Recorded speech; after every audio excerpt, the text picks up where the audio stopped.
আসসালামু আলাইকুম এভরিওয়ান, আশা করি সবাই ভালো আছেন। আজকে আমি খুবই একটি ইন্টারেস্টিং ক্লাস নিতে আসছি, যেটা পার্টস অফ স্পিচ নিয়ে। আমরা জানি পার্টস অফ স্পিচ হচ্ছে খুবই ইম্পর্টেন্ট একটা ক্লাস। পার্টস অফ স্পিচের অনেকের অনেক ধরনের প্রবলেম থাকতে পারে। যেমন অনেক মানুষ অনেক স্টুডেন্ট জিজ্ঞেস করে পার্টস অফ স্পিচ কিভাবে আমরা সহজে জানতে পারি, কিন্তু অনেকে অনেক জটিলতাভাবে বোঝানোর কারণে হয়তো এই পার্টস অফ স্পিচের জড়তা থেকে যায় অনেক স্টুডেন্টেরই প্রশ্ন। আমরা কিভাবে পার্টস অফ স্পিচ খুবই সহজে একটা সিম্পল ওয়ে আমরা পার্টস অফ স্পিচটা বুঝতে পারবো। আসলে এই বিষয়টা আমি ধারাবাহিক মাথায় রেখে আমি আজকের পার্টস অফ স্পিচের ক্লাসটা নিতে যাচ্ছি। Okay, let's start the class. Parts of speech. আমরা জানি পার্টস অফ স্পিচ 8 প্রকার। যেমন noun, pronoun, adjective, verb, adverb, preposition,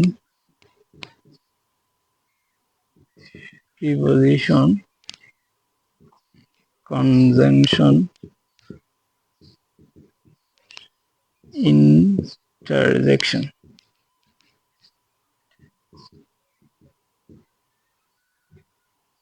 এই আমি আগে বলছি পার্টস অফ স্পিচের একটি খুবই ইন্টারেস্টিং কোড আছে। স্টুডেন্টরা বলে পার্টস অফ স্পিচের কোডের মাধ্যমে করব। অবশ্যই পার্টস অফ স্পিচ আমরা কোডের মাধ্যমে করব। যেমন একটা কোড হচ্ছে ওয়ান, সিরিয়ালি বসে আসে 1 2 3 4 5 6 7 8। আমরা জানি পার্টস অফ স্পিচ 8 প্রকার। 8 প্রকারের 8টি রুল। যেমন এটা হচ্ছে একটা কোড 1 2 3 4 5 6 7 8, এটা একটা রুল। আসলে আমরা ইংলিশে এমন কতগুলা ওয়ার্ড দেখি, যেমন friendly, motherly, easily, quickly, yearly, এরকম কতগুলো বাক্য আছে। এই বাক্যগুলো আমরা পার্টস অফ স্পিচের কোন ধরনের ওয়ার্ড, এটা কিভাবে বের করব, এটা বের করার জন্য আমরা কোডটা কিভাবে ইউজ করব, এটা দেখার জন্য আমরা এদিকে যাই। যেমন ফ্রেন্ডলি, ফ্রেন্ডলি, কুইকলি, ইয়ারলি, একটা আছে মাদারলি, ইজিলি। ওকে, এটা জানার আগে আমি আর একটা কথা বলে নিই। এটা হচ্ছে যেমন এখানে যেগুলো ডিগ্রি করা যাবে, যেমন একটা কথা আছে যেগুলো বেরির সাথে যাবে, ওই শব্দটাকে আমরা কি বলবো? অ্যাডজেক্টিভ। অ্যাডজেক্টিভ। এখন আমি আরেকটা কথা বলি, এই 8 প্রকারের পার্টস অফ স্পিচের 8 প্রকারের মধ্যে সবচেয়ে ইম্পর্টেন্ট হচ্ছে একটা হচ্ছে অ্যাডজেক্টিভ আর একটা হচ্ছে অ্যাডভার্ব। এই দুইটাই হচ্ছে সবচেয়ে ইম্পর্টেন্ট। আর এখন আমি আগে বলে দিছি বেরির সাথে যে শব্দটা যাবে এটা হচ্ছে অ্যাডজেক্টিভ। এখন কোনগুলো আমরা বেরির সাথে যাচ্ছে এটা একটু দেখি।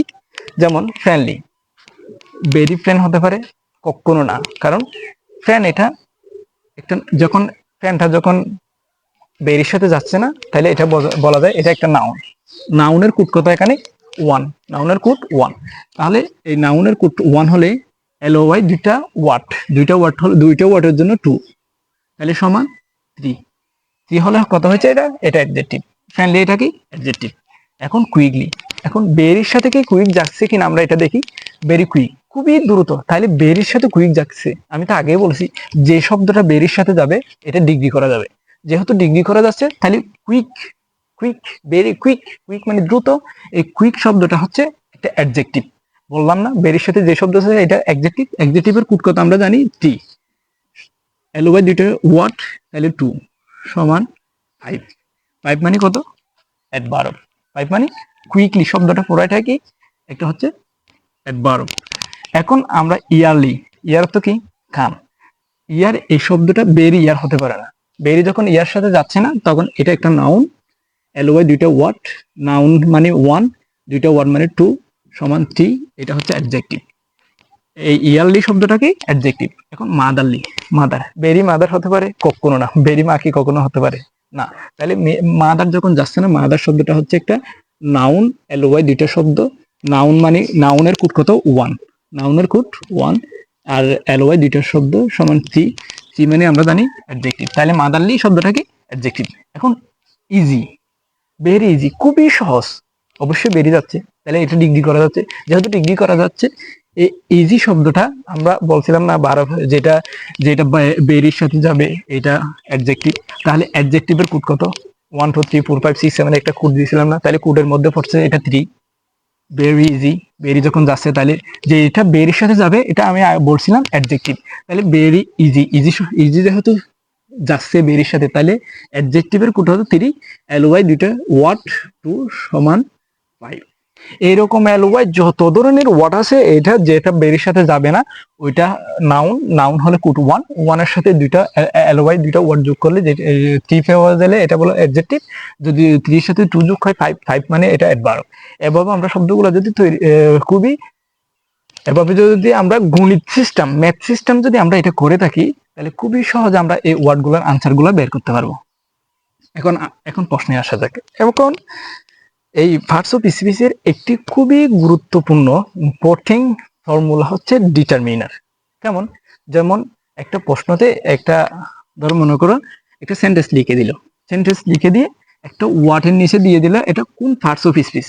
এখন আমরা কিভাবে বের করবো এটা কোন পার্টস অফ স্পিচ? তাহলে এটা জানার জন্য আমাদের আরেকটা জিনিস জানতে হবে, এটা হচ্ছে ডিটারমিনার।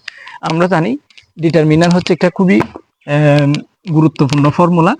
এখন আমরা ডিটারমিনারের দিকে যাই। যেমন এগুলো মুছে দিই। আচ্ছা, এখন আমরা যাবো ডিটারমিনারে। ডিটারমিনার কি?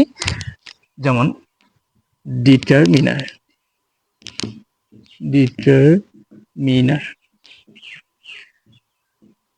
আবার আমি আরেকটা কথা, ডিটারমিনারও কিন্তু একটা কোড আছে।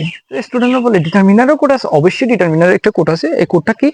আমরা এই ডিটারমিনার হচ্ছে খুবই শক্তিশালী একটি পাওয়ারফুল পথ। ডিটারমিনার হচ্ছে একটি খুবই পাওয়ারফুল পথ, যেটাকে ওসি বলা হয়। ওকে, ডিটারমিনারও আবার 5 প্রকার। ডিটারমিনার কয় প্রকার? 5 প্রকার। কি কি? আমরা এদিকে যাই। যেমন আর্টিকেল, আর্টিকেল, আর্টিকেল এক আর্টিকেল।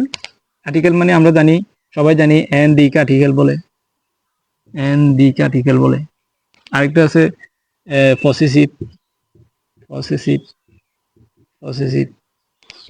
যেমন পসেসিভ বলতে মাই ফ্যান, আমার, আওয়ার ফ্যান, মানে যেগুলো নিজের বুঝাই, যেমন মাই, আওয়ার। আর আবার আছে কি নিউমেরালস, নিউমেরালস, নিউমেরালস কোনগুলা? যেমন 1 নম্বর, 1 2 ফার্স্ট সেকেন্ড এগুলা। আরেকটা আছে কি ডেমোস্ট্রেটিভ, ডেমোস্ট্রেটিভ। ডেমোস্ট্রেটিভ কি কি? যেমন ডেমোস্ট্রেটিভ বলা হয় দ্যাট, এইটি, দিস, ওইটি, মানে এইটি ওইটি যেগুলো নির্দেশ বোঝায়, ওইটি এইটি এগুলো এরকম যেগুলো আছে এগুলোকে বলা হয় ডেমোস্ট্রেটিভ। আরেকটা আছে কি কোয়ান্টিফাই, ইউএন, কোয়ান্টিফাই। কোয়ান্টিফাই মানে তুলনামূলক, যেমন মোর, লেস, আরো আছে, আরো অনেক ডিটারমিনাররা অন্তর্ভুক্ত, আরো অনেকগুলো ওয়ার্ড আছে।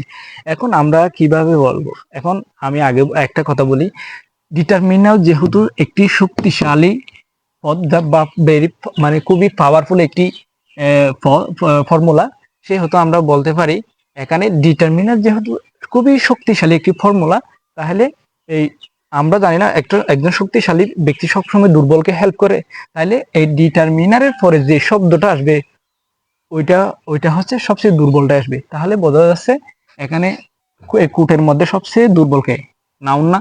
তাহলে ডিটারমিনারের পরে যে শব্দটা আসবে ওইটাই নাউন। যদি ডিটারমিনারের পর একটা ওয়ার্ড আসে তাহলে এটা নাউন। যেমন বলে এফেন, এ ফেন, এটা এপেন, এটা আর্টিকেল না? আর্টিকেল যেহেতু ডিটারমিনারের অংশ, এন দি, এন দি তিনটা আর্টিকেল, যেহেতু এই article possessive, numerals, demonstrative, quantify এগুলো সবগুলো ডিটারমিনারের অন্তর্ভুক্ত না? যেহেতু ডিটারমিনারের অন্তর্ভুক্ত, তাইলে এটা একটা হচ্ছে আর্টিকেল। আর্টিকেলের মানে আর্টিকেল তো ডিটারমিনারের অংশ, তাইলে এই নাউনের পরে ডিটারমিনারের পরে যে শব্দটা আসবে ওইটাই নাউন। এটা কোড করে রাখতে পারো, ডিটারমিনার পরে যে শব্দটা আসবে ওইটাই নাউন। যদি যেমন এ পেন একটি কলম, আওয়ার, মাই পেন আমার কলম, মাই পেন আমার কলম, ওয়ান পেন একটি কলম, আরেকটা আছে দিস ফ্যান, মানে এভাবে এভাবে বলবে। যখন এগুলো সবগুলো ডিটারমিনার, তো ডিটারমিনারের পরে যে শব্দটা আসবে ওইটা অবশ্যই নাউন, ওইটা অবশ্যই নাউন। আচ্ছা, এখন বলি, যদি নাউনের পরে একটা শব্দ আসলে, ওই যে ডিটারমিনারের পরে একটা শব্দ আসলে ওইটা যদি নাউন আসে, যদি দুইটা আসে কি করব? যেমন এ এ নাইস পেন। এখন আমরা তো কুট পড়ছিলাম যে ডিটারমিনারের পরে যে শব্দটা আসবে ওইটা নাউন। এখন কি নাইসটা নাউন? না, কখনো না। কারণ এখানে একটা ফর্মুলা আছে, ডিটারমিনারের পরে যদি দুইটা ওয়ার্ড আছে এভাবে, যেমন বাম পাশে একদম বাম পাশেরটা হবে নাউন, প্রথম একদম প্রথমে ডিটারমিনার, বাম পাশেরটা নাউন, এরপরে যেটা আসবে এটা সিরিয়ালি আসবে। একটা হচ্ছে নাউন, সিরিয়ালি প্রনাউন হবে না, এখানে হবে অ্যাডজেক্টিভ বা অ্যাডভার্ব। এটা কি অ্যাডজেক্টিভ হবে না অ্যাডভার্ব হবে? এটাকে অ্যাডভার্ব হবে না অ্যাডজেক্টিভ হবে? এখানে সিরিয়ালি অ্যাডজেক্টিভ আগে না অ্যাডভার্ব হবে? অবশ্যই অ্যাডজেক্টিভ আগে। সেহেতু এই শব্দটা নাউন আগে কোনটা আসে? অ্যাডজেক্টিভ, তাহলে এটা কি? অ্যাডজেক্টিভ। এখন যদি বলা হয় ডিটারমিনারের পর তিনটা ওয়ার্ড আসে, যেমন a very nice pen, a very nice pen, আমি বলছিলাম না একদম বাম পাশেরটা হবে নাউন, একদম প্রথমটা যদি ডিটারমিনার, তাইলে এই বাম পাশের ওদিক থেকে ডান পাশে আসবে, বাম পাশ থেকে ডান পাশে আসবে। তো বাম পাশের যে নাউনের একদম পাশে, যেটা একদম বাম পাশে নাউন হলে এর পাশে ডান পাশেরটা হবে অ্যাডজেক্টিভ, এটা হবে অ্যাডজেক্টিভ। আবার এর পাশেরটা হবে অ্যাডভার্ব, অ্যাডভার্ব, এবার এটা হবে অ্যাডভার্ব। যেমন ডিটারমিনারের পর যদি একটা ওয়ার্ড আসে তাহলে এটা হবে নাউন, যদি দুইটা ওয়ার্ড আসে তাহলে মাঝখানেরটা হবে অ্যাডজেক্টিভ, সিরিয়ালি আসবে। এর যদি তিনটা হয় তাহলে একদম শেষে নাউন, এর পরটা অ্যাডজেক্টিভ, এর পরটা অ্যাডভার্ব, এভাবে এভাবে সিরিয়ালি আসবে। এখন আমরা পারবো না, যে কোনো প্রশ্ন যদি আসে, ধরো মনে করে একটা সেন্টেন্স দিয়ে গেল, লাস্টে এখানে গিয়া দিয়ে একটা আন্ডারলাইন দিয়ে বললো এটা কোন পার্টস অফ স্পিচ, যদি এল ওয়াই শব্দ হয়, এল ওয়াই যুক্ত শব্দ হয়, তাহলে আমরা এই কোডটা ফেলে দিয়ে এই কোডটা ইউজ করে এল ওয়াই শব্দটা কি শব্দ এটা বের করতে পারবো না। এখন একটা সে গেল। এখন এগুলো গেল, ধরো মনে করো জাস্ট এক্সাম্পল হিসেবে আমি একটা কথা বলি। এক্সাম্পল বললো যে ই is is the childhood, child হয় একটি শিশু। যেমন চাইল্ড, এটা ডিটারমিনার না, দা এন্ড দি কার্টিকেল বলে, তো দা তার ডিটারমিনার, পরের শব্দটা আমি অবশ্যই বলছিলাম একটা শব্দ থাকলে এটা নাউন হবে, তাহলে এটা নাউন। এগুলো তো বাদ বাকি এগুলো তো আসতেছে না। যেমন আমরা সবসময় বুঝবো কি ডিটারমিনার, যদি ডিটারমিনার পরে দেখি, ডিটারমিনার পরে যদি একটা ওয়ার্ড থাকে ওইটা নাউন, দুইটা ওয়ার্ড থাকলে এই একদম শেষেরটা নাউন, এর আগের এর ডান পাশেরটা হবে অ্যাডজেক্টিভ। এভাবে আমরা যে কোনো কোয়েশ্চেনের আনসার করতে পারবো না? ইনশাল্লাহ, ইনশাল্লাহ আমরা অবশ্যই পারবো। এভাবে যদি আমরা প্র্যাকটিস করতে থাকি, যদি ক্লাসটা যদি মনোযোগ সহকারে করি, ইনশাল্লাহ আর কোনো ধরনের ফার্স্ট অফ স্পিচ নিয়ে প্রবলেম থাকবে বলে আমার মনে হয় না। ওকে, আশা করি সবার ভালো লাগছে এই ক্লাসটা। আসলে সবাইকে ধন্যবাদ। এই আমি সবাইকে একটা অনুরোধ করব, এই ক্লাসটা যদি আপনারা এখান থেকে যদি কিছুটা হলেও শিখেন, তাহলে অন্যজনকে শেখার জন্য আপনারা সাহায্য করতে পারেন। কেমনে? শেয়ারের মাধ্যমে। আপনি একটু শেয়ার করে দিবেন, তাহলে অন্য একজন পার্টস অফ স্পিচের যদি প্রবলেম থাকে কোনো একটা স্টুডেন্টের, তাহলে ও এরকম সহজ এই ক্লাসটা করে অবশ্যই ফার্স্ট অফ স্পিচের সম্পর্কে পূর্ণাঙ্গ একটা ধারণা নিয়ে আসতে পারবে। ওকে, সবাইকে ধন্যবাদ। আসসালামু আলাইকুম রহমতুল্লাহি ওয়া বারাকাতুহু। আজকে এখানে শেষ।